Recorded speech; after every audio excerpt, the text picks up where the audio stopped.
How to add QR code to iPhone home screen. To get started, first of all go ahead and open up the Widgetsmith application on your phone. Once you're here, tap on the small photo option to begin creating a new widget. On the settings page, ensure the Photo tab is selected, and then tap on Choose from Photos. Select the desired image from your photo library. After the photo is loaded, tap on the checkmark in the top right corner. Then, give your widget a name and tap on Save.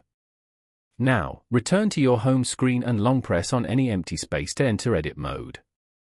Tap on Edit in the top left corner, then select Add Widget at the very top. Now, find and select Widgetsmith from the list of available widgets. Choose the small widget size and then tap on Add Widget.